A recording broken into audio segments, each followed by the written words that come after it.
الحمد لله رب العالمين والصلاة والسلام على أشرف المرسلين وعلى آله وأصحابه أجمعين وبعد. Très chers frères, reprenons où nous nous sommes arrêtés hier. Donc déjà on s'excuse pour le changement de programme. D'ailleurs je pense que vous avez l'habitude maintenant avec nous. Toujours on change le programme. C'est toujours à cause de moi d'ailleurs. J'avais prévu de faire entre le Maghrib et l'Isha des 2 jours une vingtaine de vers, ce qui équivaut à 40. Et vu qu'il y en a 115, il en restait à peu près donc 55. 40, non, 65 pardon. Et bon bref, il en restait beaucoup. Je suis pas très fort en maths. Et voilà, 75. 75 pour ceux qui ne comprennent pas. Mouhim, je voulais séparer ça de cette telle façon, mais vous me connaissez, j'ai du mal à respecter les délais qui me sont impartis. Quoi qu'il en soit, donc j'ai demandé à Abbas si c'était possible de permuter le cours d'entre le Maghrib et l'Isha avec celui d'après l'Asr. Donc lui il avait prévu son cours, je me suis donc soumis au programme, mais il s'avère qu'il a fini plus tôt et m'a donc laissé l'opportunité de gagner un peu de temps en continuant après l'Asr. En fait c'est moi qui ai insisté parce que ce poème il me tient beaucoup à cœur. Subhanallah, comme on a dit au début en racontant l'histoire de l'auteur Abu Ishaq al-Albiri rahimahullah, comme quoi il a su comment répondre à ceux qui l'attaquaient, ceux qui le critiquaient, ceux qui l'ont insulté. Et quand on est pris dans le poème, qu'on le lit, qu'on écoute les explications des savants, on se rend compte à quel point ce poème il renferme de la sincérité. Et qu'est-ce qui nous permet d'affirmer cela?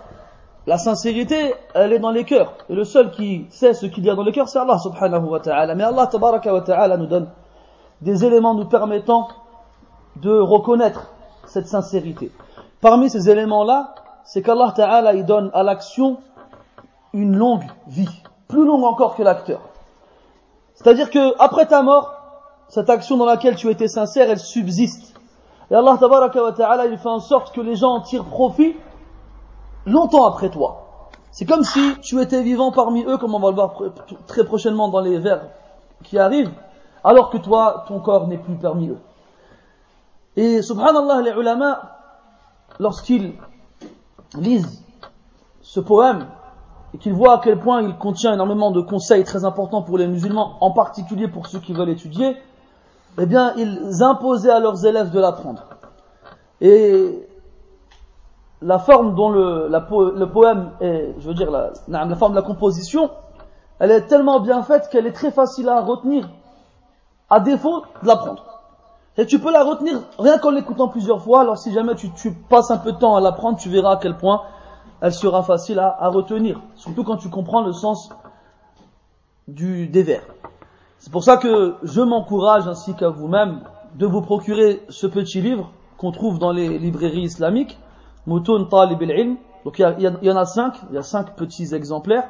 Chacun il contient les moutouns que le Talib al-Ilm il est censé étudier et connaître. Et dans le numéro 3, donc, il commence avec Al-Albiri. Et là, on voit à quel point les ulama, lorsqu'ils font l'emploi du temps pour les élèves, lorsqu'ils leur disent quelle matière ils doivent étudier et quel livre ils doivent apprendre, eh ben, ils ne mettent pas de côté ce qui a un rapport avec le côté spirituel, avec le côté de faire attention à son cœur, de faire attention à son intérieur. Et wallah, si on faisait autant attention à notre intérieur qu'on ne le fait pour notre extérieur, on serait des anges sans ailes. Vous savez comment on fait attention à notre extérieur, comment on fait attention à notre apparence, à notre aspect, à ce que les gens y voient lorsqu'ils posent leurs yeux sur nous. À un point où même des fois, on s'impose une personnalité ou bien une façon d'être qui n'est pas réellement la nôtre. Et tu le sens que c'est pas naturel. Tu le sens que c'est pas naturel.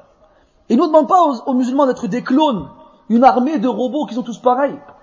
Abu Bakr et Omar et Uthman et Ali, les 10 et tous les sahaba radiyallahu anhum, ils étaient tous différents de par leur personnalité. النبي صلى الله عليه وسلم يقول الناس معادن كمعادن الذهب والفضة خيارهم في الجاهلية خيارهم في الإسلام. Les gens sont tels des minerais. Ils sont divers et variés, comme le sont le minerai de l'or et le minerai de l'argent. D'accord? La terre elle donne plein de minerais différents. Et les gens ils sont différents comme les minerais qui sortent de la terre le sont. Et les meilleurs avant l'islam seront les meilleurs dans l'islam. L'islam il vient pas pour transformer tout ce que tu étais. Non, il vient pour corriger ce qu'il y a de mauvais en toi. Quant au reste, tu le gardes tel quel. Ne te force pas d'être ce que tu n'es pas. Le mu'allif rahimahullah va y parler. Attendez, ça arrive bi'inillah ta'ala. Ala kulli hal, on voit que les ulama ils font attention à ce janib, à ce côté spirituel, ruhi, avec le comportement, avec la remise en question, avec l'auto-bilan, avec l'auto-examen, et surtout rester à sa place et être modeste et humble. Le talib ilm, il est humble, il baisse la tête, il ne se met pas à part, il ne se croit pas meilleur que les autres, et ainsi de suite. Et les ulama, donc lorsqu'ils enseignent la science à leurs élèves, que ce soit dans l'aqidah, dans le fiqh, dans le hadith, dans le tafsir et dans toutes les autres matières, eh ben ils n'oublient pas de leur enseigner aussi cela. Le Cheikh Abdel Muhsin Al-Qasim, hafidhahullah, imam al-Haram al-Madani, il donne des cours à ses élèves. Et on connaît nous un de ses élèves particuliers. Eh bien le Cheikh, ce poème-là, à la fin de chaque cours, quel qu'il soit, il peut faire un cours de nahou, un cours de fiqh, un cours de hadith, un cours de sira, un cours de aqidah. À la fin, il laissait 3 minutes, 5 minutes, et il faisait 1 ou 2 baits. Tous les cours. Pour ne pas oublier, il y a l'ilm, et il y a aussi l'adab ou l'akhlaq. Et c'est lié, comme on l'avait dit, au début du premier cours. Donc c'est vraiment un poème important. Ce ne sont pas que des poèmes qui sont bien formés, qui sont agréables à entendre. Non, ils sont aussi beaux dans le sens qu'ils contiennent que dans la façon dont ils sont composés. On s'est arrêté hier à quelque chose de très important quand le mu'allif il dit, quand le Nadim il dit rahimahullah, fala ta'man su'al Allah anhu bitawbikhin alimta fahal amilta. Ne te sens pas à l'abri de la question d'Allah Ta'ala le jour du jugement lorsqu'il te réprimandera, lorsqu'il te grondera. Tu as su, est-ce que tu as agi? Et on a mis en évidence le lien indissociable qui existe entre la science et la pratique. Et que toute personne qui apprend, quel que soit ce qu'elle ait pu apprendre, si elle n'a pas mis en pratique ce qu'elle a appris, ce sera un argument contre elle et non pour elle. Qala Nabi sallallahu alayhi wa sallam, Al-Qur'anu hujjatun lak aw alayk. Le Qur'an est un argument pour toi ou contre toi. Qala rahimahullah, fara'sul ilmi taqwa Allahi haqqa, wa laysa bi an yuqala laqad ra'asta. Ra'sul ilm, le sommet de la science, yani l'objectif principal quand tu étudies, c'est quoi? Taqwa Allahi haqqa. Réellement, l'objectif principal quand tu étudies, c'est quoi? C'est d'atteindre la piété, d'atteindre la crainte. At-taqwa ma'khudh min al-fi'li waqa. Min al-fi'li waqa. Min al-wiqayah. بأن تجعل بينك وبين عذاب الله وقاية بفعل ما أمر واجتناب ما نهى عنه وزجر. التقوى, on traduit ça par la piété, par la crainte. C'est un des sens qu'on trouve dans la taqwa, mais ce n'est pas le sens de la taqwa.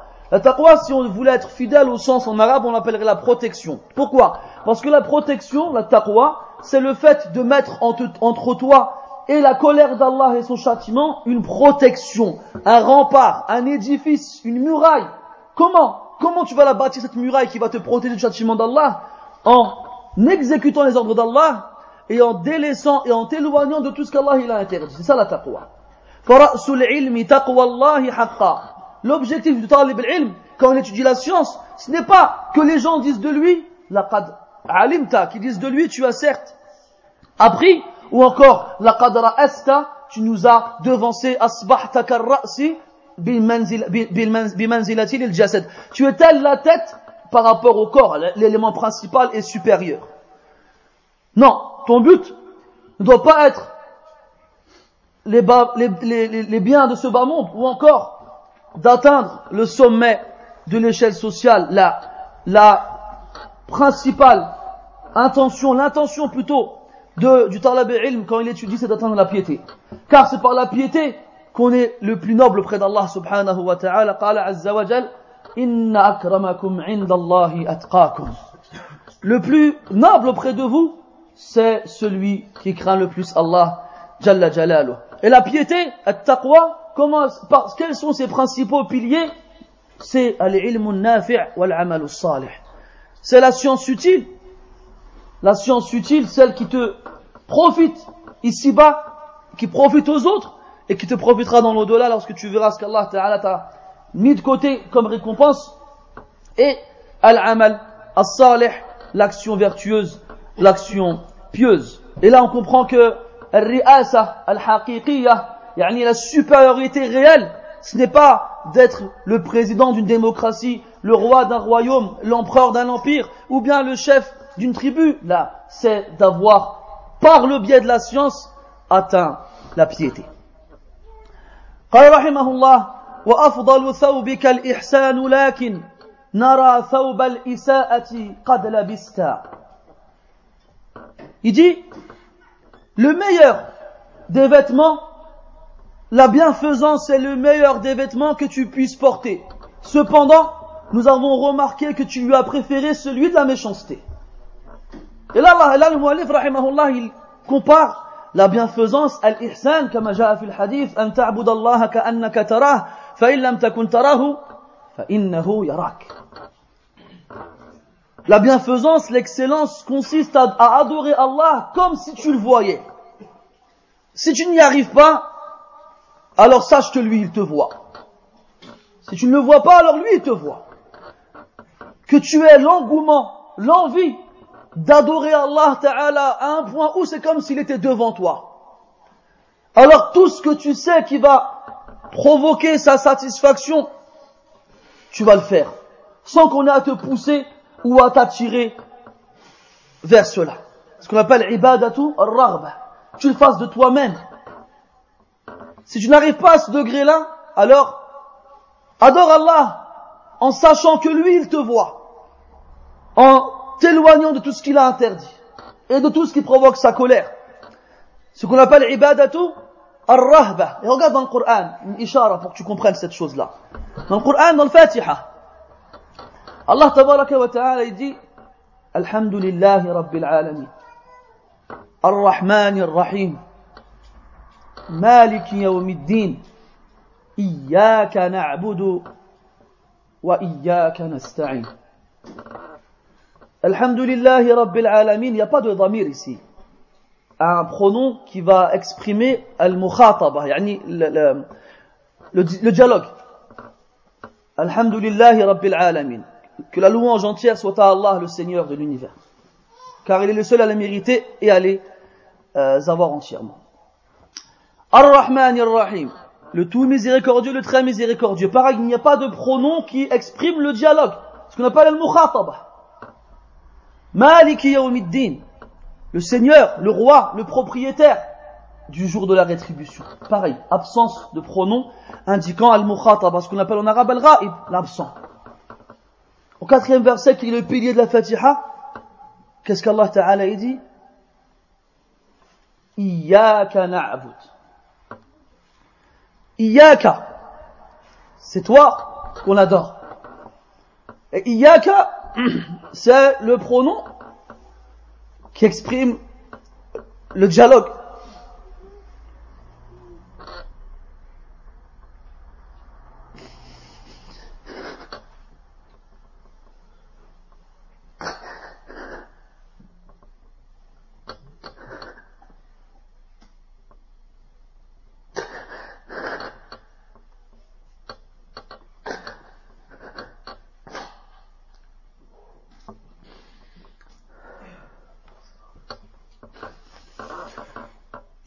Iyaka, tu dis c'est toi qu'on adore. Dans le hadith, quand tu dis Alhamdulillahi Rabbil Alamin, Allah il te répond Hamidani Abdi. Mon serviteur a fait mes éloges. Et quand tu dis Ar-Rahman Ar-Rahim, Allah il te répond Majjadani Abdi. Mon serviteur a exprimé ma majestuosité. Et lorsque tu dis Maliki Yawmiddin, Allah il te répond Athna alayya abdi. Mon serviteur fait mes éloges. Le premier mes louanges et le troisième mes éloges. Et en fait, en passant du premier au second au troisième, en louant Allah Ta'ala en faisant ses éloges, à la fin c'est comme si c'était devant toi. Ce qu'on appelle dans Usul al-Tafsir al-Iltifat, le passage de l'absent vers le présent. Tu loues Allah tabaraka wa ta'ala, tu penses à ses noms parfaits, ses attributs, et c'est comme s'il était là devant toi, alors tu lui parles directement Iyyaka na'budu wa iyyaka nasta'in. Et l'ihsan, son plus haut degré, c'est ça. Ibadatu ar-raghba. Que tu ailles vers les adorations avec un engouement sans pareil, une motivation incomparable. Pourquoi? Parce que tu vas vers Allah Ta'ala, c'est comme s'il était devant toi lorsque tu fais l'adoration. وأفضل ثوبك الإحسان لكن. Et là, le muallif, rahimahullah, il a comparé l'ihsan à un thawb, yani un vêtement. Comme Allah dit dans le Coran. Après nous avoir raconté l'histoire de Adam, alayhi salam, lorsque, après avoir mangé de l'arbre qu'Allah lui a interdit, sa nudité fut découverte. Et Allah Ta'ala, il dit à la fin, comme morale pour nous, ses enfants, les enfants d'Adam, Ya bani Adam, قد أنزلنا عليكم لباسا يواري سوآتكم وريشا ولباس التقوى ذلك خير ذلك من آيات الله لعلهم يذكرون. Ô fils d'Adam, nous avons fait descendre sur vous un vêtement qui a pour but de couvrir votre nudité et avec lequel vous allez vous embellir. Warisha, yani tazyin, jamal. Walibasu taqwa, mais le vêtement de la piété, dhalika khayr. Ça c'est meilleur. Wa afdalu thawbika al-ihsan lakin. Et le meilleur des vêtements que tu peux revêtir, c'est celui de la piété, de l'ihsan, la bienfaisance. Wal ihsan yakunu ila Allah kama dhakarna wa yakunu ila al-ibad. Et la bienfaisance, elle est comme, on vient de le dire, envers Allah subhanahu wa ta'ala, et elle est aussi envers les serviteurs. Comme قال النبي صلى الله عليه وسلم وخالق الناس بخلق حسن.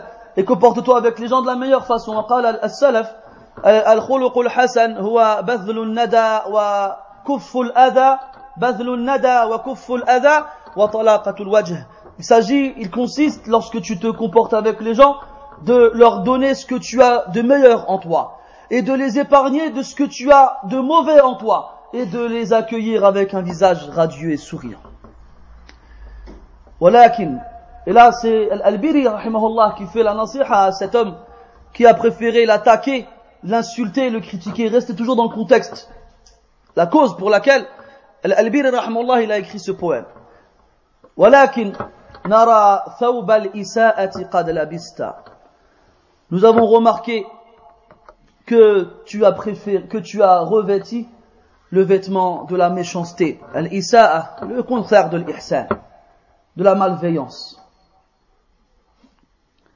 Et donc là, le muallif, rahimahullah, il fait une exhortation à Abu Bakr et lui dit, si tu dois choisir entre deux vêtements, choisis celui de la piété et non celui de la méchanceté, car c'est celui qu'Allah Ta'ala a voulu pour ses serviteurs. قال أبو العتاهية رحمه الله فمن لم يلبس ثيابا من التقى تجرد عريانا ولو كان كاسيا. Celui qui ne revêtit pas le vêtement de la piété sera dévêtu et sera mis à nu, même si auparavant il était habillé. Et là, il fait référence au jour du jugement, quand Allah Ta'ala, comme prophète nous dit, alayhi salatu wassalam, les gens seront ressuscités sans aucun vêtement, sans aucune chaussure et incirconcis. Et les gens ensuite seront habillés en fonction de leur piété et de leurs actions vertueuses. Donc si tu veux pas être nu longtemps le jour du jugement, alors habille-toi ici-bas avec les vêtements de la piété. قال رحمه الله إذا ما لم يفيدك العلم خيرا فخير منه أن لو قد جهلت. Il dit رحمه الله إذا لم يفيدك العلم خيرا. Si la science ne t'apporte aucun bien, comment est-ce que la science peut faire en sorte que la personne qui l'apporte n'en tire aucun bien? Tout simplement en délaissant sa mise en pratique, sans la mettre en pratique, ou pire encore que cela, de faire le contraire. Pire encore que cela, de faire le contraire. Comme on l'a vu précédemment, devant Allah tabaraka wa ta'ala, nous serons interrogés sur cette science qu'on a appris, et qu'est-ce qu'on en a fait. Fi ilmihi madha fa'ala bih. Dans sa science, qu'est-ce qu'il en a fait? Et là, on est confronté à 3 types de personnes. Ou plutôt 4, si tu veux. Celui qui apprend la science et la met en pratique. Et on en a parlé précédemment. Allah lui donne une valeur auprès des gens. Et il lui fait porter sur sa tête une couronne lorsqu'il est assis parmi eux. Et l'embellit, même s'il n'a rien. Et ainsi de suite. Donc c'est le plus haut degré. Second, ou plutôt 3e personne, celui qui apprend, mais ne met pas en pratique ce qu'il apprend. Et lui, ce sera un argument contre lui le jour du jugement. Et fera partie des premiers à être en enfer. Ensuite, on a celui qui apprend, mais qui fait le contraire de ce qu'il dit. Wa ashad, wa adha. Celui qui apprend et fait le contraire de ce qu'il dit, il est pire. Parce qu'il appelle les gens à un bien, alors que lui il fait le mal. وفي حديث أسامة بن زيد رضي الله عنه قال النبي صلى الله عليه وسلم يؤتى بالرجل يوم القيامة فيلقى في النار فتندلق أقتاب بطنه فيدار به في النار كما يدور الحمار بالرحى فيجتمع عليه الناس فيقولون يا فلان ألم تكن تأمرنا بالمعروف وتنهانا عن المنكر فيقول بلى كنت آمر بالمعروف فلا آتيه وكنت أنهى عن المنكر وآتيه. Prophète alayhi salatu wassalam, on amènera un homme le jour du jugement et on le jettera en enfer. Ces boyaux sortiront de lui. فَتَنْدَلِقُ أَقْتَابُ بَطْنِهِ. Ces boyaux, ces intestins sortiront de lui. On s'en servira comme une corde à laquelle il est suspendu et on le fera tourner dans le feu comme l'âne tourne autour du pétrin pour pétrir la farine, pour faire pétrir le blé pour faire de la farine. Les gens en enfer le regarderont et le reconnaîtront et se réuniront autour de lui, lui diront: ô un tel, ne nous ordonnais-tu pas le bien et ne nous interdisais-tu pas le mal? Alors il répondra: oui, je vous ordonnais le bien, mais je ne le faisais pas. Et je vous interdisais le mal, et je le faisais. Wal-'iyadhu billah. Et dernièrement, l'ignorant, celui qui ne sait pas. Et l'ignorant, yanqasim ila qismayn. Il y a 2 types d'ignorants. Il y a le jahl al-basit, c'est l'ignorant réel qui ne sait pas. Tu lui poses une question, il dit je sais pas. Donc il est ignorant de la réponse, certes, mais il sait au moins qu'il ne sait pas. Et le second, c'est ce qu'on appelle al-jahl al-murakkab, l'ignorance superposée. C'est-à-dire on a une ignorance posée sur une autre. C'est un ignorant, mais il ignore qu'il est un ignorant. Tu lui poses la question, c'était quand la bataille de Badr? Il dit mais c'est facile ça. C'était la 16e année de l'Hégire.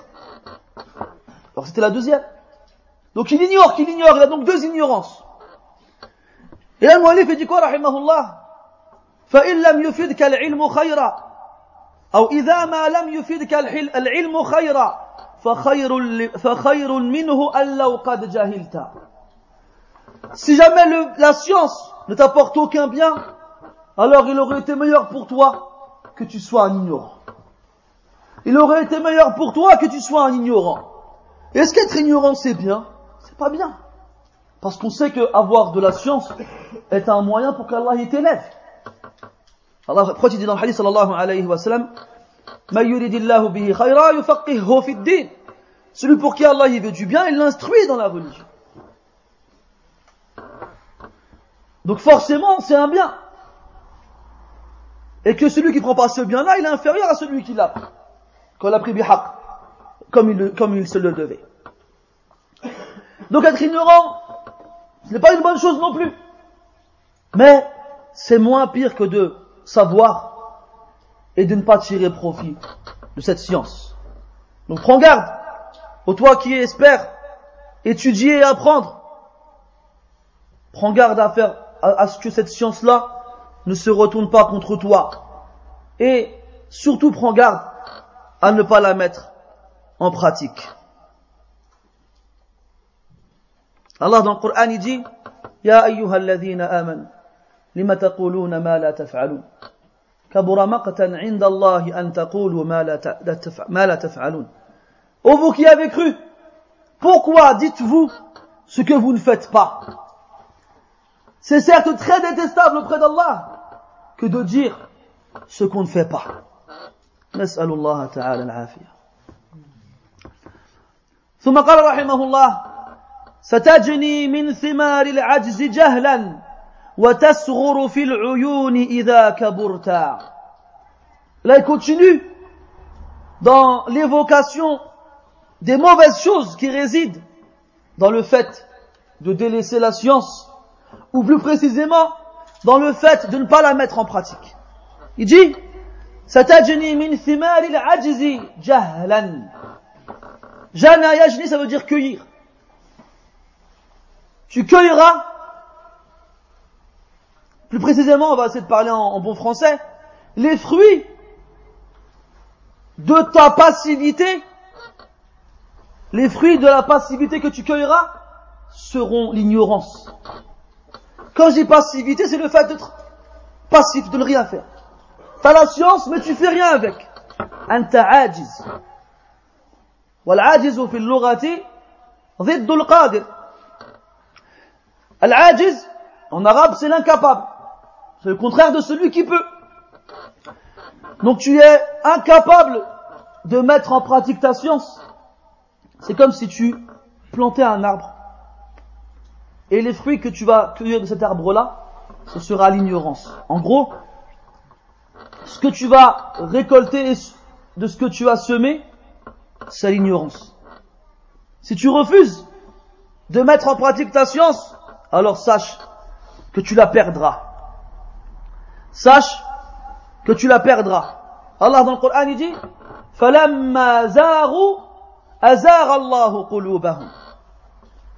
Lorsqu'ils s'égarèrent,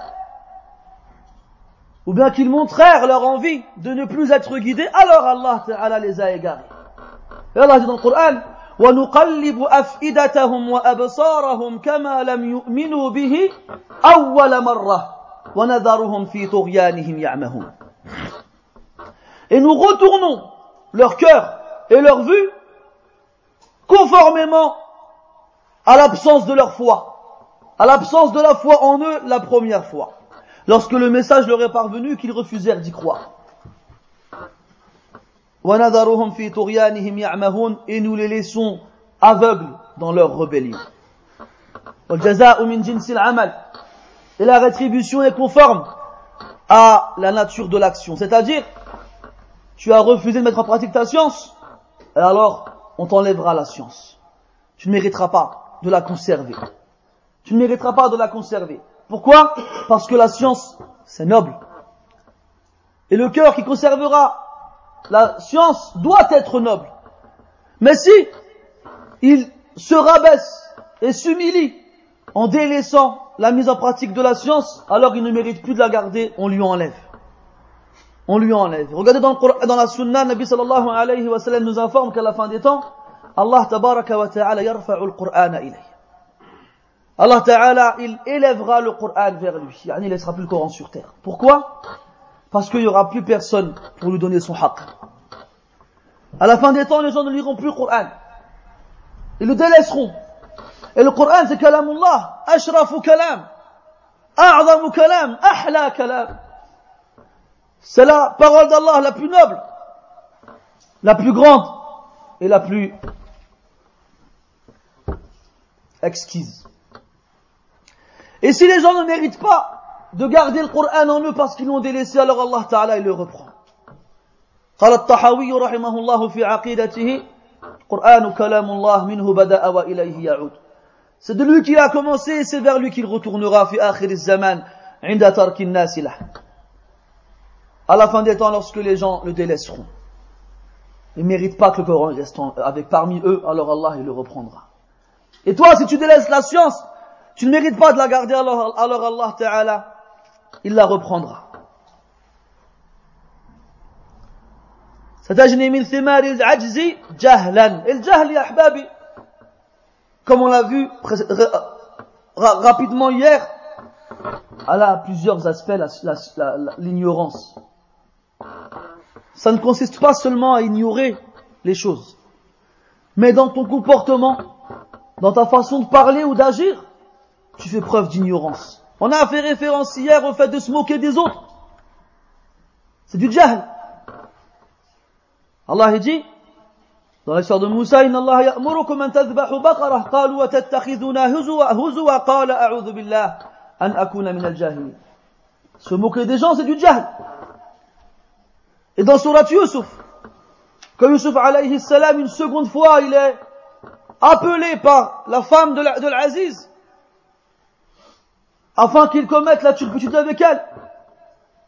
قال ربي السجن أحب إلي مما يدعونني إليه. La prison est préférable à ce vers quoi elle m'appelle. وإلا تصرف عني كيدهن أصب إليهم. Et si tu ne détournes pas de moi leur ruse, j'accourrai vers elle. Et qu'est-ce qu'il a dit après? وأكن من الجاهلين. Et je ferai partie des ignorants. Pourquoi? Parce que celui qui cède à ses passions et désobéit à son Seigneur, c'est un ignorant. Allah dit dans le Coran, إنما التوبة على الله للذين يعملون السوء بجهالة. Le repentir, il incombe à Allah envers ceux qui font du mal par ignorance. Est-ce qu'on doit comprendre de ce verset qu'Allah ne pardonne qu'à ceux qui ne savaient pas? Là. قال الحسن رحمه الله كل من عصى الله فهو جاهل. Quiconque désobéit à Allah, c'est un ignorant. Pourquoi? Même si c'est le plus grand des savants. Pourquoi? Parce qu'en désobéissant à Allah, tu ignores à quel point ce que tu as fait c'est grave. Tu ignores à quel point tu as pu mettre Allah en colère. Tu ignores à quel point il est possible que cette action que tu as accomplie soit une des causes qui fera ta perte. Donc tu es un ignorant en vrai. C'est pour ça que les salafs disaient, rahimahumullah, quand tu fais un péché, ne regarde pas la taille du péché. C'est un petit péché, un grand péché. Là, regarde la taille de celui à qui tu as désobéi. Donc tu es un ignorant. Et dans le Coran, comme je vous l'ai dit, il est intéressant de s'arrêter sur les versets où Allah Ta'ala il fait référence à l'ignorance, et afin de comprendre quelles sont les différentes facettes de l'ignorance. Et ici, comme il dit jahlan, ça peut englober tout cela. Ne crois pas que quand ici le mu'allif rahimahullah dit satajni min thimari al-ajzi jahlan, ne crois pas que c'est forcément l'ignorance dans le sens où tu vas perdre toute ta science. Il est possible qu'il la conserve. Lakin il est possible qu'il fasse autre chose qui soit une sorte de science. Après il dit rahimahullah wa tasghuru fil uyuni idha kaburta. Tu seras petit dans les yeux des autres même si tu es grand. Et là il dit idha, il n'a pas dit in kunta kabira. Il dit idha kaburta wal farq baynahuma wadih. C'est quand tu seras grand. Mais ça veut dire quoi? Deux choses. La première, c'est qu'en grandissant, en vieillissant et en délaissant la pratique de la science, les gens ils vont voir en toi le contraire de ce que tu dis. Tu es en train de dire yajouz, la yajouz, ma yajouz, wajib, haram, makrouh, kada, kada. Et quand ils t'observent, ils voient que tu ne fais pas ce que tu dis. Alors tu perds dans leur estime, tu tombes dans leur estime et surtout tu es discrédité auprès d'eux. Alors même si en grandissant, tu leur parles d'Allah, tu leur parles du Coran, tu leur parles de la Sunna, mais tu ne fais pas ce vers quoi tu appelles, les gens ne vont pas te respecter et te considérer. Et la seconde, ça pourrait être l'orgueil. Al-kibr, ghamtun nas, wa batarul haqq. C'est mépriser les gens et renier la vérité. Et al-mutakabbir, il se sent au-dessus des gens. Mais le pire d'entre eux, c'est celui qui se sent au-dessus des gens parce qu'il a de la science. Alors que si la science lui avait été utile, il se serait rendu compte à quel point il est bas, il est plus proche du sol que du ciel. Et celui qui apprend la science, il comprend à quel point il est insignifiant, il est imparfait, plein de défauts. Alors il ne se croit pas meilleur que les autres, bien au contraire. Il ne voit pas, ses yeux ne se posent pas sur un musulman autour de lui, sans qu'il ne croit, qu'il ne se dise que ce musulman-là est peut-être meilleur que lui. Al-Fudayl ibn Iyad, rahimahullah, a dit à Sufyan ibn Uyayna, rahimahullah, en lui prenant la main, et à Sufyan, si tu crois que personne ici-bas est meilleur que, si tu crois ici-bas que personne ici-bas est meilleur que toi, alors sache que tu as eu la pire des pensées possibles. Et pourtant, Al-Fudayl et Sufyan, c'est des a'imma, des salihin. Et Al-Fudayl, rahimahullah, il a dit, si jamais tu crois qu'il n'y a personne qui est meilleur que toi ici-bas, alors wallahi la bi'sa ma dhanant. Quelle détestable pensée tu as pu avoir.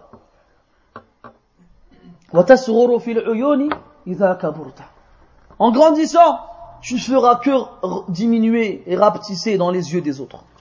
Tu n'auras plus de qimah, de valeur. Les gens ne te respecteront pas parce que tu n'as pas mis la science en pratique ou parce que tu t'enorgueillis devant les gens de ta science alors que tu ne la mets même pas en pratique. قال رحمه الله وهذا من أحب الأبيات إلي في هذه القصيدة وتفقد إن جهلت وأنت باق وتوجد إن علمت ولو فقدت. Il dit, et ça c'est un des baits, subhanallah, quand je l'ai écouté, parce que ce poème-là, il y a des tollab, hafidhahumullah, jazahumullah khaira, ils l'ont récité, ils l'ont mis sur internet, ça dure une dizaine de minutes, une douzaine de minutes à tout casser. Tu l'écoutes, et c'est bien récité, c'est une belle voix, et en même temps, tu l'apprends plus facilement, et kadalika, tu en tires du plaisir, même à l'écoute. Et quand je l'ai écouté la première fois, un des baits qui m'a le plus frappé dans sa simplicité, dans la forme du bait, et aussi dans la profondeur de son sens, c'est celui-ci. وَتُفْقَدُ إِنْ جَهِلْتَ وَأَنْتَ بَاقٍ وَتُوجَدُ إِنْ عَلِمْتَ وَلَوْ فُقِدْتَ. Il dit, et on te perdra si tu es ignorant, même si tu demeures parmi nous. Tu es avec nous, mais c'est comme si tu n'étais pas là. Pourquoi? Parce que tu es ignorant. وَتُوجَدُ, et tu resteras. إِنْ عَلِمْتَ, quand tu as appris, وَلَوْ فُقِدْتَ, même si on te perd, même si tu n'es plus là. Ça nous fait comprendre quoi? Comme il disait Ali radiyallahu anhu, الناس موتى وأهل العلم أحياء. Les gens sont morts. Ce sont les savants qui sont vivants. Les gens y vivent, et comme ils n'ont pas de science, on n'a pas besoin d'eux. Et personne ne se retourne lorsqu'ils passent près d'eux. Ils sont des individus lambda dans la société. Alors que les savants, eux, ils sont comme l'oasis au milieu du désert pour celui qui est sur le point de mourir assoiffé. On ne peut pas s'en passer. On en a besoin. Et même quand tu meurs, après avoir appris, et après avoir étudié et enseigné et instruit les autres, après avoir laissé des traces de ta science, de ton passage sur terre en tant que savant, en tant qu'enseignant, en tant que professeur, en tant qu'éducateur, même en mourant, ta science, elle fait comme si tu restais vivant. Regardez combien de fois dans nos cours, on dit les noms des sahaba radiyallahu anhum, les noms des salaf rahmatullahi alayhim, les noms des ulama. قال ابن تيمية رحمه الله، قال ابن القيم رحمه الله، قال الشوكاني رحمه الله، قال الألباني رحمه الله، قال ابن باز رحمه الله، قال العثيمين رحمه الله. Et les noms, la liste des noms est encore longue, ils sont plus là. Et pourtant leurs noms sont toujours dans nos bouches. Et plus que ça encore, on invoque Allah Ta'ala pour eux. Si on pouvait compter le nombre de fois où on dit le nom d'Ibn Taymiyyah dans la journée, sur terre, et le nombre de fois où ce nom-là, il est accompagné de Rahimahullah. Imagine-toi, tu meurs, et tous les jours, ton nom il est cité, et on invoque la miséricorde d'Allah Ta'ala pour toi. Est-ce que tu crois vraiment qu'Allah Ta'ala ne va pas leur répondre et ne va pas t'accorder sa miséricorde, ne serait-ce que pour ces invocations-là? Bien sûr que non. Par contre, si tu es ignorant, ton absence équivaut à ta présence équivaut à ton absence. Wujuduk ka'adamik. Ton absence est telle, ta présence est telle ton absence. Il n'y a pas de différence. Mais le savant, lui, il est toujours là. Même s'il part, même s'il n'est plus là, eh bien sa science, elle persiste. Et elle demeure. Et elle reste. Donc si c'est pas un argument suffisant pour motiver les gens à étudier et à être utile pour leur communauté et à être une cause pour que les gens s'améliorent, qu'est-ce qu'il faut de plus? Allah dans le Coran il dit Inna nahnu nuhyil mawta wa naktubu ma qaddamu wa atharahum wa kulla shay'in ahsaynahu fi imamin mubin. Certes, nous faisons vivre le mort, les morts. هذا حق محض لا مرية فيه ولا ريب.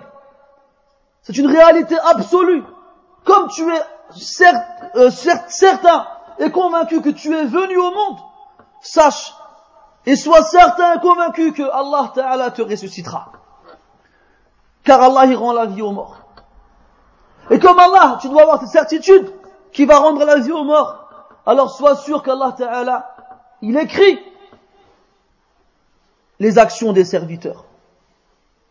Inna nahnu nuhyil mawta wa naktubu ma qaddamu wa atharahum. Et je parle l'athar, les traces. C'est-à-dire Allah il écrit tes actions et il écrit toutes les traces qui en découlent. C'est-à-dire tout ce que les gens vont faire par la suite par ta cause, eh ben ça aussi ce sera écrit avec toi, pour toi. Ad-dallu ala al-khayri kafa'ili wa man da'a ila huda kana lahu min al-ajri mithlu man ittabi'ahu min ghayri an yanqusa min ujurihim shay'. Quiconque appelle vers une guidée aura sa récompense ainsi que celle de ceux qui l'ont suivi sans qu'on ne leur diminue quoi que ce soit dans leur récompense. إذا pense à cela ya akhi al-habib.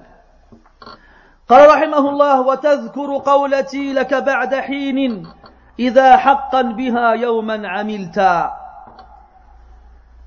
Là, le muallif rahimahullah, il insiste dans l'exhortation qui vient d'être donnée. Et il dit ستذكر قولتي لك بعد حين. Bientôt, très bientôt. بعد حين يعني très bientôt. Tu te souviendras de ces paroles que je viens de te dire. Et là, on retrouve un uslub Qur'an, un style coranique. Alors, c'est qui peut me dire de quoi il s'agit? Pour préciser la question, ici le mu'allif, rahimahullah, il a donné des conseils, des exhortations à Abu Bakr. Il lui a fait voir le bon côté de la chose et le mauvais côté de la chose. Et là, il lui dit, satadhkuru qawlati laka ba'da hinin. Très bientôt, tu te rappelleras de cette parole que je viens de te dire. Et est-ce que dans le Coran, on a quelque chose qui ressemble à ça dans la forme? Est-ce que ça vous dit quelque chose? Naam? Non, pas dans le Fatiha. Levez la main celui qui veut parler. Aïwa? À la fin, c'est-à-dire? Non, t'as pas compris ma question. Je peux pas dire les mots. Moi, je parle du style. C'est-à-dire, quelqu'un, il fait une exhortation à quelqu'un, et à la fin, il dit quoi? Bientôt, tu vas te rappeler de ce que je viens de te dire. Cher. Avec les prophètes avec leur peuple, à chaque fois, ils leur disent, voilà. Aïwa? Ils pètent des boules. Aïwa? Là, c'est pas ça. Naam? L'arc derrière en blanc, là. Là. Ah, c'est subtil, hein. Personne? J'ai entendu quelqu'un dire Salih quoi? C'est qui qui a dit Salih? Ah, il croit ça. Comment qu'on parle? Quoi, qui d'autre? le verset, il m'échappe, mais le sens, je peux dire parce que je sais pas. Le contexte du verset, c'est quoi? Le contexte, il y en a un prophète qui les exhorte à quelque chose, et Ouais, hein? puis on le démentit ou on néglige ce qu'ils leur disent, et puis ils leur disent ne vous inquiétez pas, vous allez voir ce que je vous dis, qu'un jour vous allez. C'est ça, mais. Khair, Inch'Allah. Dans Surat Ghafir. Dans Surat Ghafir. C'est pas un prophète. C'est le croyant de la famille de Pharaon. وقال رجل مؤمن من آل فرعون يكتم إيمانه cache sa foi أتقتلون رجلا أن يقول ربي الله. Allez-vous tuer un homme parce qu'il dit seulement mon Seigneur est Allah, et après leur fait des exhortations. يا قوم لكم الملك اليوم ظاهرين في الأرض إلى آخره فمن ينصرنا من بأس الله إن جاءنا. Et après il leur dit des choses. يا قوم إنما هذه الحياة الدنيا متاع والآخرة هي دار القرار إلى آخره. Et à la fin qu'est-ce qu'il dit? Quand ils lui disent c'est bon on en a marre de toi, qu'est-ce qu'il leur dit? فستذكرون ما أقول لكم وأفوض أمري إلى الله إن الله بصير بالعباد. وماذا يأتي بعدها؟ فوقاه الله سيئات ما مكروا وحاق بآل فرعون سوء العذاب النار يعرضون عليها غدوا وعشيا إلى آخر الآية. Donc cette histoire qui est magnifique, si seulement on méditait le Coran et on s'arrêtait sur la profondeur de ses sens. Souvenez-vous ce qu'on a dit hier. فَقُوتُ الرُّوحِ أَرْوَاحُ الْمَعَانِي وَلَيْسَ بِأَنْ شَرِبْتَ وَلَا طَعِمْتَ. La nourriture de l'âme, c'est la profondeur du sens, des sens. Naam, tu lis le Coran, tu comprends ce qui se dit, mais il y a beaucoup plus quand tu vas en profondeur. Et compare deux pêcheurs qui cherchent, ou plutôt deux plongeurs qui cherchent des perles dans la mer. Il est certes plus difficile d'aller au fond de la mer, mais en général, plus tu descends, plus tu trouves des perles. Mais celui qui reste à la surface, il va peut-être les voir de loin, mais il ne pourra jamais les atteindre. Excusez la pauvreté de la métaphore, mais c'est tout ce que j'ai en stock. Ala kulli hal, fasatazkuruna ma aqulu lakum. Quand hada ar-rajul al-mu'min il a dit à son peuple, bientôt vous allez vous souvenir de ce que je vous ai dit. Et là, Al-Nazim, rahimahullah, iqtada bi uslub al-Qur'an. Il a pris comme exemple le style coranique. Et il a dit, il a exprimé de cette façon ici. Wa satadhkuru qawlati laka ba'da hin. Et bientôt, tu te rappelleras de ma parole. Très bientôt. Celle que je viens de te donner, cette parole-là, très bientôt tu t'en souviendras. Et quand on dit ba'da hin, ça fait référence à quel point la vie d'ici-bas passe vite. Ça fait référence à quel point tu nais le matin et tu meurs le soir. C'est-à-dire que pour toi, avoir vécu ici-bas, c'est comme si tu avais vécu ashiyatan aw duhaha. Ka'annahum yawma yarawnaha lam yalbathu illa ashiyatan aw duhaha. C'est comme si le jour où ils la verront, yani l'enfer, c'est comme s'il n'était resté sur terre que une soirée ou une matinée. Et dans l'autre verset, قال كم لبثتم في الأرض عدد سنين قالوا لبثنا إيش يوما أو بعض يوم فاسأل العادين. Ils dirent, combien d'années êtes-vous restés sur terre? Ils répondirent, nous sommes restés un jour ou une partie d'un jour. Ou une partie d'un jour, même pas un jour. عشية أو ضحاها. بعد حين, très bientôt. Ne crois pas que ça va te prendre des siècles, ou bien, même ça prenait des siècles, wallah, quand tu seras ressuscité, c'est comme si tu avais vécu à peine quelques minutes. إذا حقا بها يوما عملت. Yani là, il lui dit, si jamais tu mets en pratique réellement cette directive que je t'ai donnée, ces conseils que je t'ai offerts, alors tu te rappelleras de mes paroles. Et tu verras à quel point je n'ai pas exagéré en disant à quel point la science elle est importante et elle donne énormément de récompense le jour du jugement. قال رحمه الله وإن أهملت ونبذت نصحا وملت إلى حطام قد جمعت فسوف تعض من ندم عليها وما يغني الندامة إذ ندمت أو إن ندمت. Il dit رحمه الله, si jamais tu mets en pratique réellement ce que je t'ai donné comme conseil, alors tu te rappelleras de mes paroles très bientôt. Tu verras l'effet que je t'ai annoncé ici-bas et dans l'au-delà. Ici-bas, comment Allah t'ouvrira les portes, et dans l'au-delà, comment Allah t'élèvera et te donnera d'énormes récompenses. Par contre, si tu ne t'en soucies guère, in ahmalta, tu ne lui accordes pas d'importance, wa nabadhta nushan, et tu la rejettes, tu rejettes mon conseil, wa milta ila hutamin qad jama'ta. Al-hutam, ce sont les rênes avec lesquelles on guide la monture. Al-zimam ou al-hutam. Al-zimam, c'est dans la bouche, al-hutam, c'est dans le nez. Ça, c'est min bab al-fa'ida. Ala kulli hal, là, il compare celui qui cherche à diriger ce bas monde. Comme une personne qui a entre les mains les rênes avec lesquelles il dirige sa monture. Il tire vers la droite pour aller à droite, ou il tire vers la gauche pour aller à gauche, ou bien il met un coup sec avec les deux pour aller plus vite, et il a fini. Ou bien il tire vers lui pour freiner.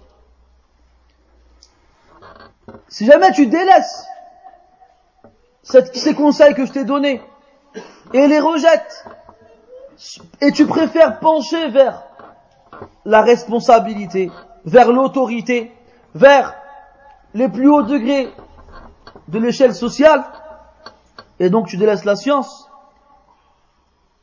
alors il dit après فَسَوْفَ تَعَظُّ مِنْ نَدَمٍ عَلَيْهَا وَمَا تُغْنِ النَّدَامَةُ إِنْ نَدِمْتَ. Bientôt tu te mordras les doigts, tellement tu regretteras d'avoir délaissé mes conseils. À un moment où regretter ne te servira à rien. Tu te mordras les doigts, ça nous rappelle le Coran encore. Et là c'est clair. Il n'y a pas de... Allah dit dans le Coran, وَيَوْمَ يَعَضُّ الظَّالِمُ عَلَى يَدَيْهِ يَقُولُ يَا لَيْتَنِي اتَّخَذْتُ مَعَ الرَّسُولِ سَبِيلًا يَا وَيْلَتَى لَيْتَنِي لَمْ أَتَّخِذْ فُلَانًا خَلِيلًا لَقَدْ أَضَلَّنِي عَنِ الذِّكْرِ بَعْدَ إِذْ جَاءَنِي وَكَانَ الشَّيْطَانُ لِلْإِنسَانِ خَذُولًا. Et le jour où l'injuste se mordra les mains, les deux, il se mordra les deux mains, pour montrer à quel point il regrette. Et Allah, il appelle le jour du jugement le jour des regrets. وَأَنذِرْهُمْ يَوْمَ الْحَسْرَةِ إِذْ قُضِيَ الْأَمْرُ وَهُمْ فِي غَفْلَةٍ وَهُمْ لَا يُؤْمِنُونَ. Et mets-le en garde contre le jour des regrets, lorsque la décision finale sera donnée. La ruj'ata fiha. Il n'est pas possible de faire appel. Alors qu'actuellement ils sont insouciants et actuellement ils ne croient pas. Les gens vont regretter. Le jour où l'injuste se mordra les mains de regret, il dira, si seulement j'avais choisi le chemin du messager. Malheur à moi, si seulement je n'avais pas pris un tel comme conseiller. Il m'a certes égaré de la vérité lorsqu'elle m'est parvenue. Et certes, Shaitan abandonne l'être humain après l'avoir égaré. Il l'abandonne. Allah dit dans le Coran, كَمَثَلِ الشَّيْطَانِ إِذْ قَالَ لِلْإِنسَانِ كْفُرْ فَلَمَّا كَفَرْ قَالَ إِنِّي بَرِيءٌ مِنْكَ إِنِّي أَخَافُ اللَّهَ رَبَّ الْعَالَمِينَ. C'est comme Shaitan, lorsqu'il dit à l'être humain, mécrois. Lorsque l'être humain succombe et mécroit, Shaitan il dit quoi? Je me désavoue de toi. Moi j'ai peur d'Allah le Seigneur des mondes. L'être humain, Shaitan il abandonne ses proies, ses victimes.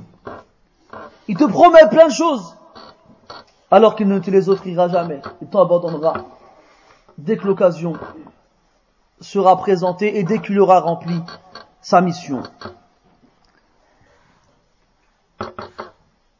وَيَوْمَ يَعَضُّ الظَّالِمُ عَلَى يَدَيْهِ نَعْمٍ وَمَا تُغْنِ النَّدَامَةُ إِنْ نَدِمْتَ. Et tu pourras regretter autant que tu voudras, ça ne servira à rien.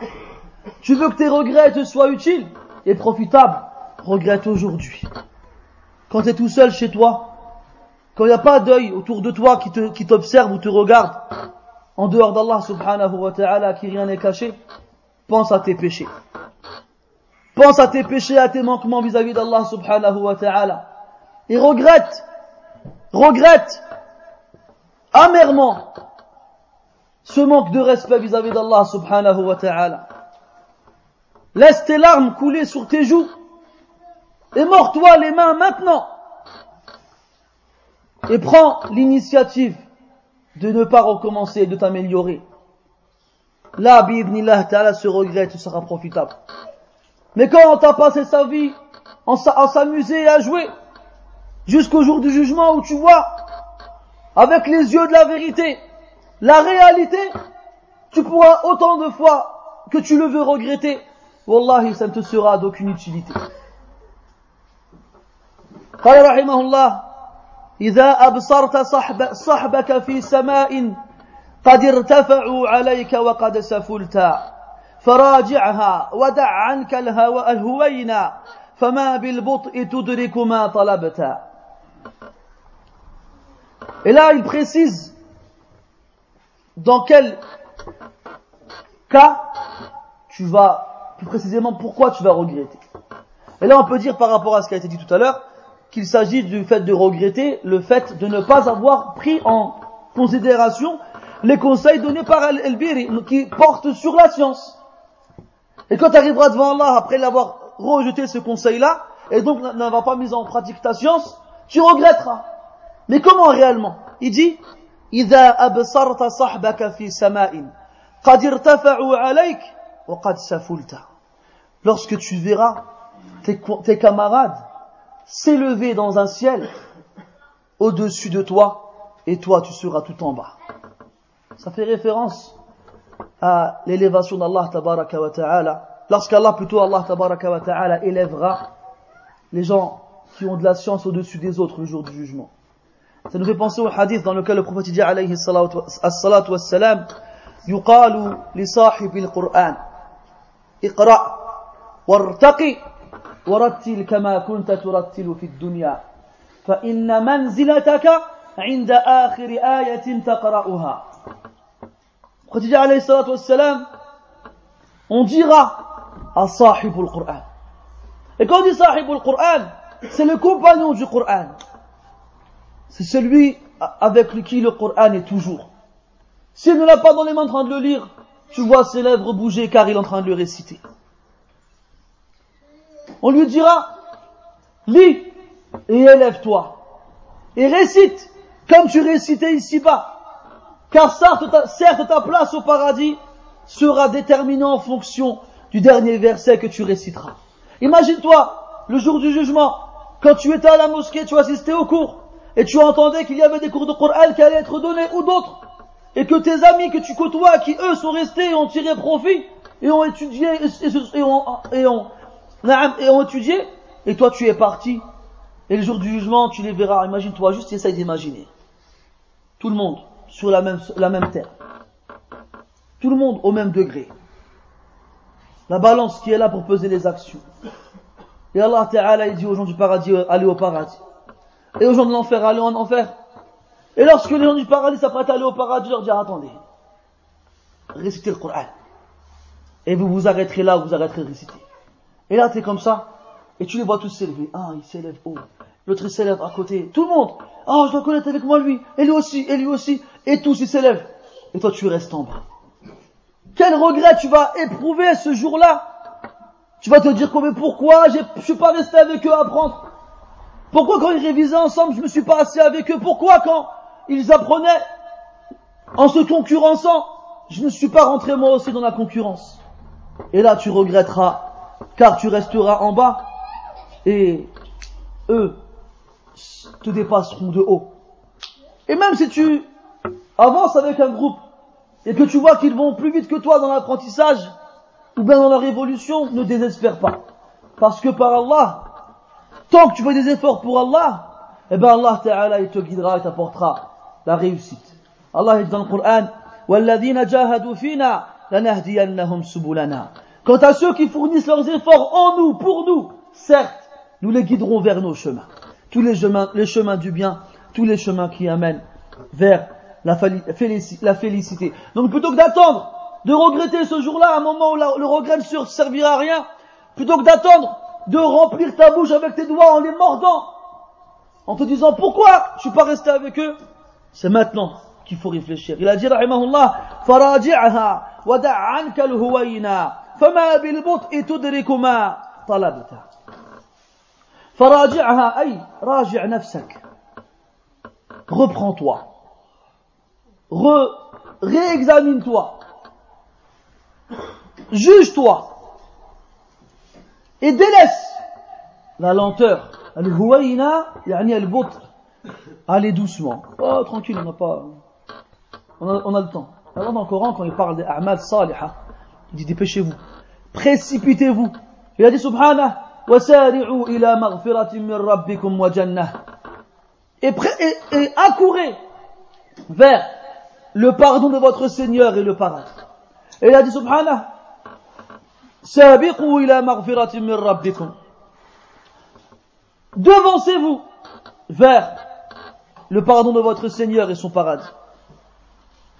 Et quand il parle des actions mondaines, il dit هو الذي جعل لكم الأرض ذلولا فامشوا في مناكبها. C'est lui qui a fait pour vous que la terre soit humiliée car on marche sur elle. Zaloul. On marche sur elle, il l'a humiliée sous nos pieds.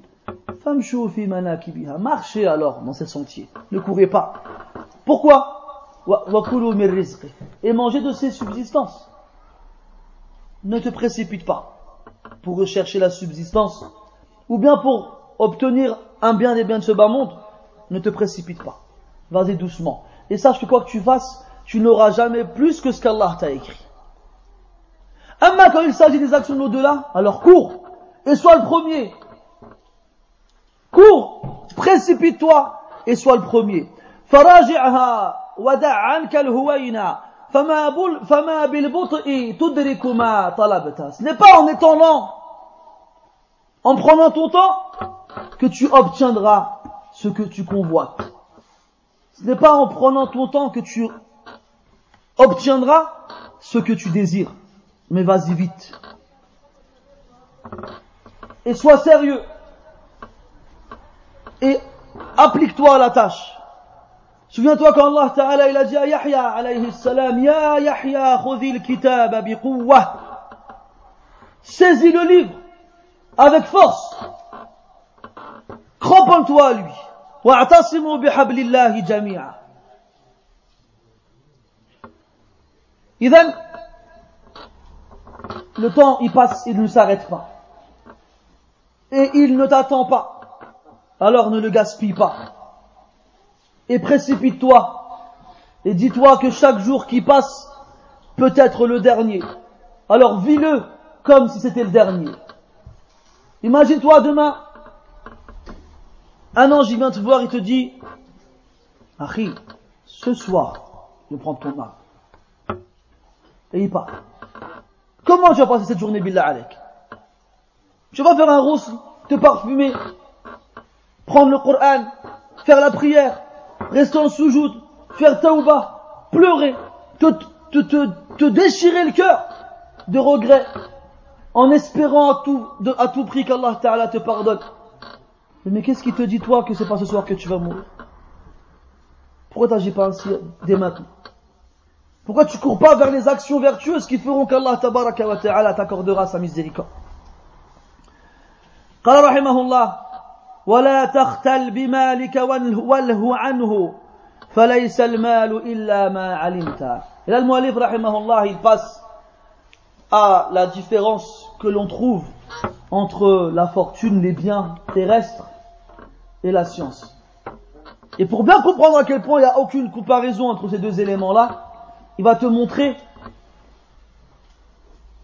les méfaits et les mauvaises choses que l'on retrouve dans la fortune, dans les biens. Bismillah. قال رحمه الله ولا تختل بمالك واله عنه. المختال هو المتكبر. L'orgueilleux. Ne sois pas orgueilleux à cause de ta fortune. Car on remarque que les gens qui sont riches, غالبا يغلب عليهم في الطبع الكبر. كما أننا نلاحظ في أهل الفقر أن الغالب عليهم في الطبع هو التواضع. On remarque en général, quand je dis en général, ce n'est pas à 100%, mais en général que les gens riches, ils sont orgueilleux. Tout comme on remarque aussi en général, et ce n'est pas à 100% aussi, que les gens pauvres, ils sont modestes. Il dit وَلَا تَخْتَلْ بِمَالِكَ وَالْهُ عَنْهُ. Ne sois pas orgueilleux à cause de tes biens, et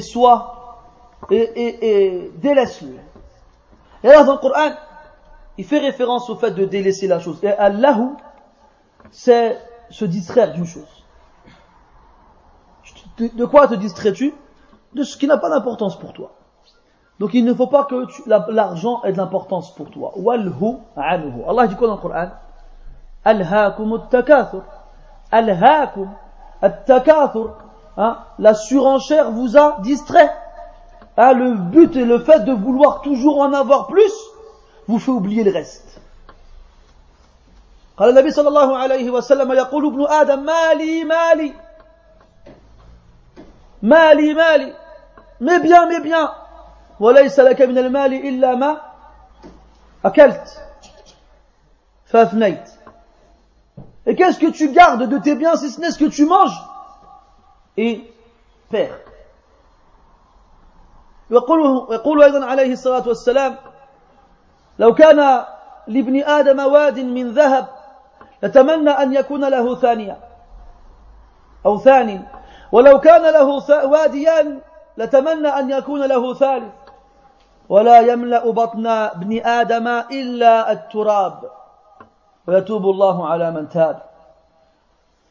Si on donnait au fils d'Adam une vallée pleine d'or, il aurait espéré en avoir une seconde. Et si on lui en avait donné deux, il aurait espéré en avoir une troisième. Et la seule chose qui remplira son ventre, ce sera le sable. Ce sera la terre lorsqu'on l'enterrera. C'est-à-dire que le fils d'Adam ne se rassasiera jamais avant de mourir. Parce que les gens sont attirés par l'argent et ils sont attirés par les gens qui ont de l'argent. Dans quel but? Dans le but de profiter de leur argent. Donc quand même tu as de l'argent et tu t'enorgueillis, tu éprouves de l'orgueil vis-à-vis des autres, et que tu vois les gens te regarder avec admiration et te faire croire qu'ils t'aiment, wallah ils t'aiment pas toi, ils aiment ton argent. قال الشاعر رأيت الناس قد مالوا إلى من عنده مال ومن لا عنده مال فعنه الناس قد مالوا رأيت الناس قد ذهبوا إلى من عنده ذهب ومن لا عنده ذهب فعنه الناس قد ذهبوا رأيت الناس منفضة إلى من عنده فضة ومن لا عنده فضة فعنه الناس منفضة. Ne crois pas que les gens ils t'aiment parce que tu as de l'argent, non. Ils t'aiment pour toi, pardon. Alors tu crois que c'est bon, tu es aimé, tu peux te croire supérieur à eux, wallah ils s'en fichent de toi. Leur seul intérêt c'est ton argent. J'ai vu les gens pencher vers ceux qui ont des biens, et celui qui n'en a pas, personne ne s'intéresse à lui. J'ai vu les gens aller vers celui qui a de l'or. Quant à celui qui n'en a pas, personne ne va vers lui. J'ai vu les gens s'agglutiner autour de celui qui a de l'argent. Et celui qui n'en a pas, alors les gens s'éloignent de lui. En arabe, c'est plus joli, vous avez vu. Ala kulli hal, ne crois pas que parce que tu as de l'argent, tu as le droit de te sentir au-dessus des autres. Parce que le pauvre, il est modeste. Même si toi, tu n'as pas d'argent, il est modeste. Va dans un pays où il n'y a que des pauvres, eh ben, ils seront tous modestes. Ne crois pas que les gens pauvres, ils sont humiliés devant ta richesse, non. Ils sont humiliés par leur pauvreté. قال علي رضي الله عنه لو كان الفقر رجلا لقتلته. Si la pauvreté était une personne, je l'aurais tué. وقيل كاد الفقر أن يكون كفرا. Presque, la pauvreté, c'est de la mécréance. Qu'est-ce qu'on a voulu dire par là? Que les gens, par leur pauvreté, ils sont tellement attirés par ce que les autres ont qu'ils seraient prêts à tout pour l'avoir. Combien de gens ils ont vendu leur dîme, les aradin min ad-dunya, pour quelques pièces. قال النبي صلى الله عليه وسلم بادروا بالأعمال فستكون فتن كقطع الليل المظلم يصبح الرجل مؤمنا ويمسي كافرا ويمسي مؤمنا ويصبح كافرا يبيع دينه بعرض من الدنيا. Il a dit alayhi salatu wassalam, précipitez-vous vers les actions. Accomplissez des actions vertueuses le plus vite possible. Car bientôt il y aura des tentations et des épreuves noires comme la pénombre de la nuit. L'homme se lèvera le matin croyant et se couchera le soir mécréant. Ou il se couchera le soir croyant et se réveillera mécréant. Bima'na, il passera de la foi à la mécréance fi lamhati basar. En un clin d'œil. Pourquoi? Yabi'u dinahu bi'aradin min ad-dunya. Car il vendra sa religion pour quelques jouissances de ce bas monde.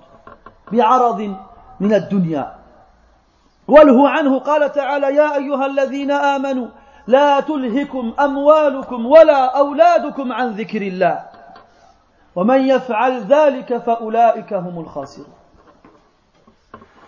Ce verset dans quelle sourate? Ahsant.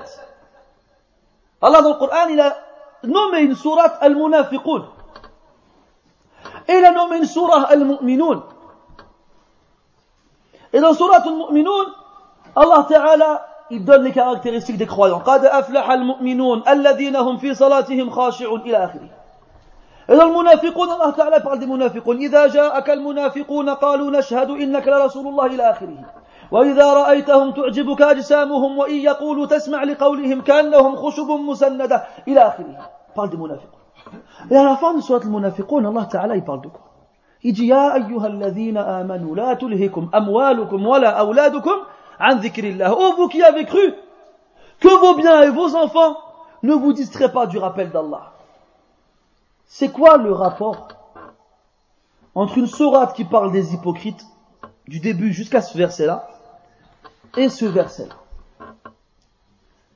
Ça veut dire quoi? Il faut comprendre ce qu'on appelle la transition dans le Coran. Sache Habibi que le Coran c'est la plus parfaite des paroles. Il n'y a pas un verset qui a été mis à un endroit si ce n'est pas pour une raison précise et particulière, qui renferme en elle une sagesse qui te change la vie. Et d'Allah, il parle des hypocrites. Il dit, hum, ce sont eux, ce sont ceux, ce sont eux. Après Allah, il dit, oh vous qui avez cru. Oh là là. Là, il parle des munafiqin. Après, il dit, oh vous qui avez cru. Et pas aux munafiqin. Il parle à ceux qui ont cru. La tulhikum amwalukum wa la awladukum an dhikrillah. Que ni vos biens, ni vos enfants ne vous distraient du rappel d'Allah. Qu'est-ce qu'on comprend? Que celui dont les biens et les enfants le distraient du rappel d'Allah, il a certes hérité d'une des caractéristiques de l'hypocrisie. Qu'être distrait du rappel d'Allah fait hériter à la personne l'hypocrisie. Qu'est-ce qu'Allah dit dans le Coran parlant des munafiqin? وَإِذَا قَامُوا إِلَى الصَّلَاةِ قَامُوا كُسَالَى يُرَاءُونَ النَّاسِ أكملها ولا يذكرون الله إلا قليلا. Lorsqu'ils se lèvent pour accomplir la prière, ils le font avec paresse. Ils se montrent aux gens. يراؤون الناس ولا يذكرون الله إلا قليلا. من صفات المنافقين قلة ذكر الله. Et ils n'évoquent Allah que très peu. Parmi les caractéristiques des hypocrites, le fait qu'ils n'évoquent Allah que très peu. Et toute personne qui sera distraite par ses biens et par ses enfants du rappel d'Allah, qu'il sache qu'il a hérité d'une des caractéristiques de l'hypocrite qui peut faire passer l'hypocrisie mineure vers l'hypocrisie majeure. Wal-iyadhu billah. وَمَنْ يَفْعَلْ ذَلِكَ فَأُولَٰئِكَ هُمُ الْخَاسِرُونَ. Et quiconque agit ainsi, quiconque est distrait par ses biens et par ses enfants du rappel d'Allah, ils seront certes parmi les perdants. Après, qu'est-ce qu'il dit Allah subhanahu wa ta'ala? وَأَنْفِقُوا مِمَّا رَزَقْنَاكُمْ مِنْ قَبْلِ أَنْ يَأْتِيَ أَحَدَكُمُ الْمَوْتِ فيقول ربي لولا أخرتني إلى أجل قريب فأصدق وأكن من الصالحين. Et dépensez cet argent-là. Ne gardez pas cet argent-là. Ne soyez pas distraits par l'argent que vous cherchez à ramasser et à multiplier et à faire fructifier. Non. Dépensez-le. Pourquoi? Pour qui? Fi sabilillah. وَأَنْفِقُوا مِمَّا رَزَقْنَاكُمْ. Et n'oublie pas que cet argent-là que tu as entre les mains, c'est pas le tien, il est Allah Azza wa Jalla, c'est lui qui te l'a donné. وَأَنْفِقُوا مِمَّا وَآتُوهُمْ مِمَّا لِلَّهِ الَّذِي آتَاكُمْ. Et donnez-leur de l'argent d'Allah que lui vous a donné. C'est pas le tien. Et comme dit l'imam Ahmad rahimahullah, wallahi laysa al-malu lak illa idha anfaqtah fa in abqaytah fa anta lah. Wallahi, le bien ne sera à toi que lorsque tu l'auras donné. Si tu le gardes, c'est toi qui as lui. C'est toi qui lui appartient. Donc si le bien et le conserver et ne penser qu'à lui jusqu'à oublier Allah subhanahu wa ta'ala peut te rendre hypocrite, il doit te faire peur. Alors débarrasse-t'en. Pourquoi et comment? Dans le sentier d'Allah subhanahu wa ta'ala pour rester pur et sincère. Et après il dit, dépensez de ce qu'on vous a donné avant que la mort ne parvienne à l'un d'entre vous, et ils disent, Ya Allah, si seulement tu m'avais retardé un peu, afin que je fasse quoi? La prière? Non. Le pèlerinage non plus. Le jeûne? Pas encore. Fa'as-saddaq. Afin que je fasse l'aumône.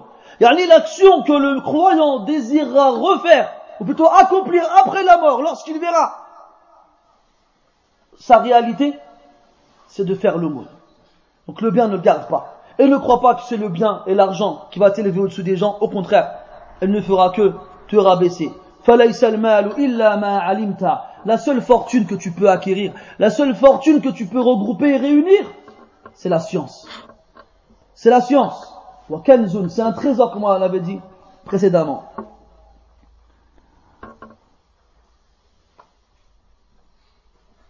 قال رحمه الله وليس لجاهل في الناس مغن ولو ملك العراق له تأتى وليس لجاهل في الناس مغن. يعني l'ignorant, il n'est pas riche auprès des gens. Il n'est pas riche réellement auprès des gens. Même si il possédait le royaume de l'Irak. À l'époque, l'Irak était une contrée, une région réputée pour ses trésors. On appelait Mulkul Iraqayn. Et Al-Iraqayn, al-Kufa wal Basra. Et c'était une région qui était connue pour ses trésors et ses richesses. Et là, le Mu'allif dit, rahimahullah, tu seras pas, si tu es un ignorant, tu ne seras pas riche parmi les gens. Même si, quand bien même tu aurais plutôt la royauté de l'Irak. Tu serais à la tête du royaume de l'Irak. Ça, c'est pour quelqu'un, imagine, quelqu'un a le royaume de l'Irak et il vaut rien chez les gens parce qu'il est ignorant. Que dire de celui qui n'a rien, qui est ignorant? Qu'est-ce qu'il vaut chez les gens? Si toi tu as le royaume de l'Irak et tu vaux rien chez les gens, qu'est-ce qu'on va dire de celui qui n'a rien et qui est un ignorant et qui ne vaut rien chez les gens? Donc si jamais tu dois choisir entre la science et la fortune, eh bien choisis la science car c'est elle qui te donnera de la valeur.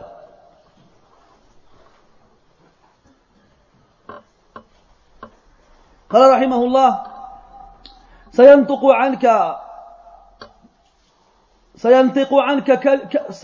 عنك علمك في ملاء ويكتب عنك يوما إن كتمت. Ta science, la science que tu donnes aux gens dans une assemblée, elle sera écrite. ويكتب عنك يوما إن كتمت. Donc elle sera écrite pour toi dans le cas où tu en as fait profiter aux autres, en la donnant, en l'enseignant, dans une assemblée. Mais au contraire, si tu la caches et la dissimules, alors elle sera écrite contre toi. Et on connaît tous à quel point il est gravissime de cacher la science. قال النبي صلى الله عليه وسلم من كتم علما ألجم بلجام من النار يوم القيامة أو كما قال عليه الصلاة والسلام. Quiconque cache une science sera muselé. Al-lijam, c'est une sorte de muselière. Ou bien bâillonné si tu veux. On le bâillonnera avec un bâillon de feu le jour du jugement. Et Allah Ta'ala parle des gens du livre dans le Coran en disant وَإِذْ أَخَذْنَا مِيثَاقَ الَّذِينَ أُوتُوا الْكِتَابَ لَتُبَيِّنُنَّهُ لِلنَّاسِ وَلَا تَكْتُمُونَهُ فَنَبَذُوهُ وَرَاءَ ظُهُورِهِمْ وَاشْتَرَوْا بِهِ ثَمَنًا قَلِيلًا فَبِئْسَ مَا يَشْتَرُونَ. Et lorsque nous prîmes l'engagement des gens du livre, vous le montrerez aux gens et vous ne le cacherez point. Ils rejetèrent le livre derrière leur dos et le vendirent à vil prix. Quelle détestable vente ils accomplirent. Si tu parles en assemblée de ta science, bien entendu en la mettant en pratique, comme on l'a dit précédemment, alors elle témoignera pour toi. C'est par contre tu as de la science et tu la conserves et tu ne la donnes pas, non seulement elle disparaîtra comme on l'a dit précédemment, mais en plus elle argumentera contre toi. Et donc là on voit à quel point la science est une responsabilité lourde qui pèse sur les épaules. Donc ne va pas la demander sans la mettre en pratique, et encore moins en la gardant pour toi, sans la donner aux autres. قال رحمه الله وما يغنيك تشييد المباني إذا بالجهل نفسك قد هدمت. Il dit رحمه الله, il ne te servira à rien de bâtir des édifices. Tu peux bâtir des murailles, des châteaux, des villes. Ça ne te servira à rien lorsque tu auras détruit ta propre personne par l'ignorance. Lorsque tu auras détruit ta propre personne par l'ignorance. Quelle que soit la grandeur de l'édifice que tu vas bâtir, ou sa beauté, eh ben, en étant ignorant, sache que tu n'auras fait que détruire ta propre âme. Donc ce qui reste, ce ne sont pas les habitations que tu vas construire, mais c'est la science que tu vas laisser. Il disait Ali radiyallahu anhu, si je me souviens bien, النفس تبكي على الدنيا وقد علمت أن السعادة فيها ترك ما فيها أو أن السلامة فيها ترك ما فيها لا دار للمرء بعد الموت يسكنها إلا التي كان قبل الموت يبنيها فإن بناها بخير طاب مسكنه وإن بناها بشر خاب بانيها أموالنا لذوي الميراث نجمعها ودورنا لخراب الدهر نبنيها إلى آخر ما قال. Il dit rahimahullah, radiyallahu anhu, l'âme pleure pour ce bas monde, alors qu'elle sait très bien que sa paix réside dans le fait de la délaisser. Il n'y aura aucune demeure pour l'être humain dans l'au-delà, si ce n'est celle qu'il a construite ici-bas. S'il l'a bâti avec du bien, alors il sera heureux. Si par contre il l'a bâti avec du mal, alors il sera malheureux. Nos biens, c'est pour les héritiers que nous les amassions. Et nos demeures, c'est pour tomber en décombre à la fin des temps. Quelle que soit la grandeur du château, ou bien l'épaisseur des murs, ou le nombre de briques, ou bien la fermeté des matériaux utilisés dans cela, tôt ou tard, ils sont voués à disparaître et à s'effondrer. Par contre, ce qui restera et demeurera et subsistera, c'est ta science que tu as donnée. Si par contre tu n'as pas la science et tu es ignorant, construis ce que tu veux, tu te détruis toi-même. Allah dans le Coran il dit قَدْ أَفْلَحَ مَنْ زَكَّاهَا وَقَدْ خَابَ مَنْ دَسَّاهَا. Certes, a gagné celui qui l'a purifié, yani son âme. Et certes, a perdu et sera avili celui qui l'a déshonoré. La traduction littérale ici de dassa, ça veut dire mettre sous ses pieds. Dassaha, qu'il a mis au plus bas possible. Il l'a détruite. ثم قال رحمه الله جعلت المال فوق العلم جهلا لعمرك في القضية ما عدلت. Et là, comme il parle de l'argent et de sa position par rapport à la science, il lui dit جعلت المال فوق العلم جهلا. Tu as mis l'argent au-dessus de la science. Et la seule chose qui ait pu te pousser à agir ainsi, c'est ton ignorance. Jahlan, par ignorance. Parce que si tu connaissais réellement la valeur de la science, wallah, tu ne lui aurais rien préféré dans ce bas monde. Ni fortune, ni épouse, ni enfant, ni quoi que ce soit. Qu'est-ce qui a fait que tu aies préféré l'argent à la science? C'est ton ignorance. جعلت المال فوق العلم جهلا. لعمرك في القضية ما عدلت. لعمرك, en arabe, c'est une expression qu'on emploie dans le but d'appuyer et de confirmer l'information donnée. Ce n'est pas un qasam. Ce n'est pas une sorte de serment. On sait que le prophète dit, alayhi salatu wassalam, man kana halifan falyahlif billahi aw liyasmut. Quiconque jure, qu'il jure par Allah ou qu'il se taise. وفي الحديث الآخر من حلف بغير الله فقد كفر أو أشرك. Quiconque jure par autre qu'Allah a certes mécru ou fait de l'association. La amruk, on pourrait le comprendre par ta vie. Mais là c'est pas bi amrik ou bien wa amrik. Un peu de nahou, ça vous fera du bien. حروف القسم ثلاثة الواو والباء والتاء. حروف القسم ثلاثة. يعني les prépositions qu'on va utiliser dans le but d'exprimer un serment sont au nombre de 3. Le waw ولا يدخل إلا على الأسماء الظاهرة. تقول والله والرحمن والذي نفسي بيده. ما هو ضد الأسماء الظاهرة؟ أينكم أيها العرب أيها النحاة؟ لا الضمائر. كنت قريبا لكنك أخطأت يعني جانبت الصواب. على كل حال الضمائر. الواو عفوا لا تدخل إلا على الأسماء الظاهرة. والباء تدخل على الأسماء الظاهرة وتدخل أيضا على الضمائر. تقول بالله بالرحمن وتقول بك أو به. والتاء لا تدخل إلا على لفظ الجلالة أو الرب لورودها في النصوص. تقول تالله أو تالرب ولا تستعملها في غير هاتين اللفظتين. الشاهد, est-ce qu'on dit ici wa amrik ou bien on dit la amruk? Ajibou, la amruk. Et pourtant les ulama ils ont dit celui qui dit la amruk dans le but du qasam falahu nasibul qasami bi ghayrillah.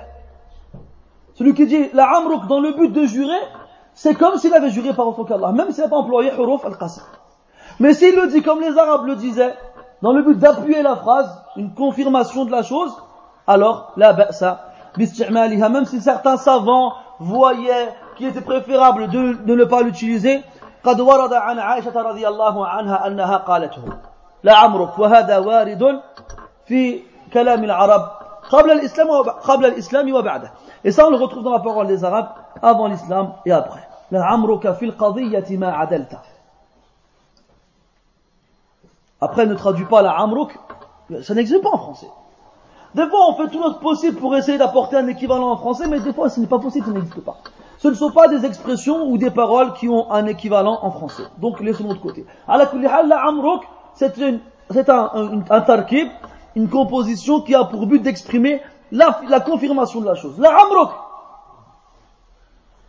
fil qadiyyati ma adalta. Tu n'as pas été juste équitable dans cette affaire-là.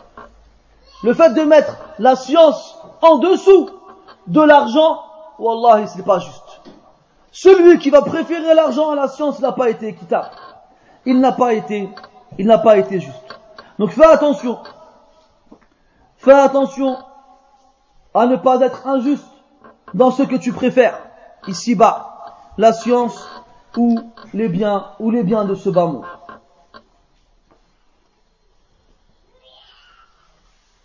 نعم. Encore un dernier, on arrête. قال رحمه الله وبينهما بنص الكتاب بون ستعلمها إذا طه قرأت. ستعلمه إذا طه قرأت. Il dit وبينهما أي بين العلم والمال. Et entre deux, c'est-à-dire entre les biens, c'est la fortune et la science. بنص الكتاب. D'après le texte du Coran, بون أي فرق. Il y a une grande différence. C'est-à-dire, en te basant sur le texte coranique, tu trouveras qu'il y a une énorme différence entre la science et la fortune. Où est-ce que tu peux le trouver? قال رحمه الله ستعلمه إذا طه قرأت. Tu le sauras en lisant Taha. Ya Allah. C'est quoi le verset de Taha qui est voulu ici?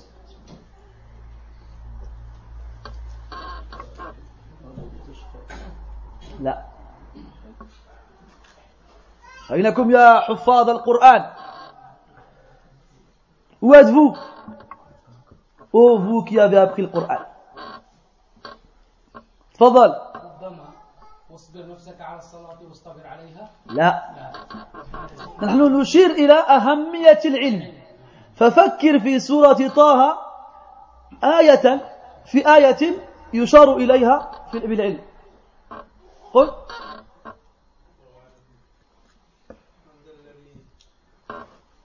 لا، ليس هذه بدايتها. أيوة أيها الحفاظ يا أصحاب القرآن. Alors, vous savez, très souvent, lors des quelques cours que je dispense, j'essaie de faire participer les présents lorsqu'on a besoin du Coran. Et j'ai un constat, c'est à quel point on a mis le Coran de côté, c'est à quel point les gens ne l'apprennent pas. Et c'est grave. Surtout pour vous qui portez la Sunna et qui représentez la Sunna. C'est grave. Il faut savoir que la science sans Coran, c'est pas de la science. Et que si t'as pas compris la valeur du Coran en refusant de l'apprendre, t'as rien compris. الآية قال رحمه الله وبينهما بنص الكتاب بون ستعلمه إذا طه قرأت قال تعالى وقل رب زدني علما. واضحة ولا مش واضحة؟ واضح. إذا طلع الشمس اتضح كل شيء، أما إذا كنت في الليل خفي عنك كل شيء. Quand le soleil se lève, on voit tout. Mais lorsqu'il fait nuit, tu sais pas où mettre les mains ou les pieds. قال تعالى وقل رب زدني علما. Ce verset, il prouve à quel point la science est la plus de valeur que quoi que ce soit في الدنيا. Pourquoi? Parce qu'Allah dans le Coran n'a jamais ordonné au prophète sallallahu alayhi wa sallam de demander plus d'argent. ما قال وقل رب زدني مالا، ما قال وقل رب زدني غنى، لا، أمره، هذا أمر من الله عز وجل لرسوله عليه الصلاة والسلام أن يستزيد بما كان في زيادته شرف ورفعة وخير له في الدنيا والآخرة. Allah Ta'ala a ordonné à son messager alayhi salatu wassalam et à travers lui à nous tous de lui demander et de l'implorer qu'il nous rajoute quoi? De la science. Car ce n'est qu'avec le plus de science qu'Allah nous rajoute de la noblesse, nous élève et nous rapproche de lui. Quand tu liras Taha et que tu arriveras à ce verset, alors tu te rappelleras que rien n'égale la science. Parce qu'Allah n'a pas demandé au prophète alayhi salatu wassalam de demander autre chose en plus que la science. نكتفي بهذا القدر إن شاء الله. سبحانك اللهم وبحمدك أشهد أن لا إله إلا أنت نستغفرك ونتوب إليك وصلى الله وسلم وبارك على محمد وعلى آله وأصحابه أجمعين وبارك الله فيكم.